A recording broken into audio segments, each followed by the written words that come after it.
Hi, everybody. Great to have you with us. Bill Pidto and Alan Hahn on Knicks in 6. Each of us with topics of things we want to see as the Knicks get ready for the second half of the season. Alan, what do you have?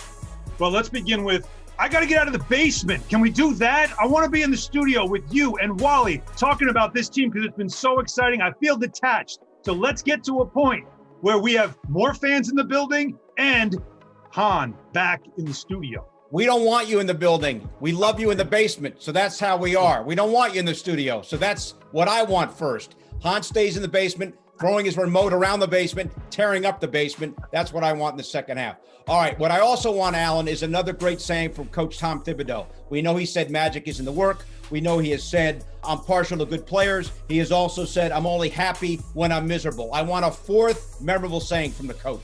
Well, I got your shirt on for you right now, Bill. This fits everyone, all of us, all New Yorkers can definitely relate to this. And I'm with you on Tibbs. That's what I want as well. I want him to stay happy being miserable. He's a guy, this is the job he's always wanted. The way he coaches every single possession with the passion and energy that you want to see. And he wants to get this job done. He wants to get to the finish line and take this team to the postseason. He's talked about it. Let's see that happen. I also, Alan, want to see Obi Toppin shoot better from downtown. When he gets his minutes, he gets a lot of opportunity from deep. He's shooting only 29% from the three-point line. Hopefully, he gets that up because if he just hits one or two more of those, think about the impact he would have. Yeah, and how about I can dunk on somebody, too, a couple of times? That'd be nice as well. Let's go with the other rookie. I want to see Immanuel Quickley recalibrate that floater, Bill. That floater was something special for a while. Look, he's knocking down the three-point shot. We know that at a very good rate. That's become a weapon. But the floater, I mean, J.J. Redick gave it the gas space, but everybody's been talking about some 18 feet, 15 feet. He's floating it. And then it kind of went off a little bit. Let's get that thing back because it can be a weapon. Recalibration is always the key. Speaking of that, we know Elfrid Payton's been great at getting to the rim. In fact, he's averaging over 15 points per game when he has been in the mix. Came back from the bad hamstring, but it's 15 and a half over his last 11 games. But he's shooting only 25% from downtown. Imagine, Alan, if Elfrid Payton would do better from outside. He would be unstoppable because he always gets to the rim. Yeah, and we'll see what happens with the rotation. Obviously, with everybody healthy coming back from the break, be real interesting to see what happens at the guard position. But what I'm also looking forward to, March 25th, trade deadline. But here's what I say. This team has great energy. They have great chemistry. They're a bunch of gym rats who love being in the gym. Julius Randle's talked about it. He's never been on a team like this. You might get a bargain, though, that can help and upgrade some areas of this team. But you'd really like to see this group stay together because they've grown through this first half of the season, and you'd like to see them finish the job together.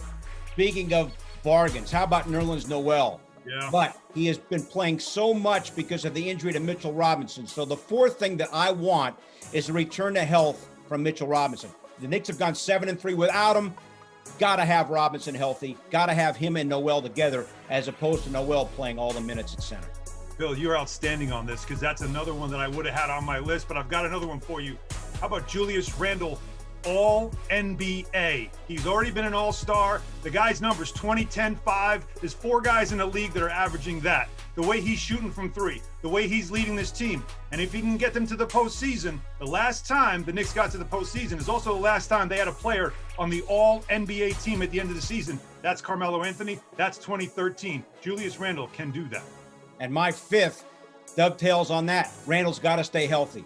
He averages 36.7 minutes per game, tied for second most in the league with Fred VanVleet, just behind James Harden. Randle has been a workhorse.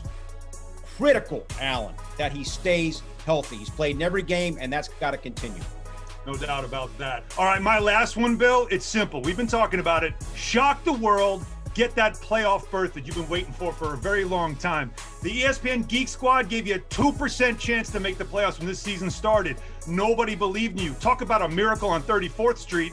Just think, the fans were outside the building when the team reached 500, celebrating. Can you imagine the scene the night they clinch a playoff berth? I'm looking for that. That will be great for all of us. And one thing that I really hope for going forward, Alan, is that every stat that you provide is useful. Sometimes it has a tendency to be useless. We can't have useless in the second half. It has to be useful on a nightly basis for our Knicks audience. It has to be relevant. Well, I'll tell you what, there's baseball players in the Hall of Fame who only win 3 out of 10. I do the best. 3 out of 10 doesn't work for us. You know that. Well, let's get to 50%. How about that? We'll take 50%. But Thanks you for guys have checking to us out. understand my stats. I need to give you calculators. Go Knicks. This has been Knicks in 6.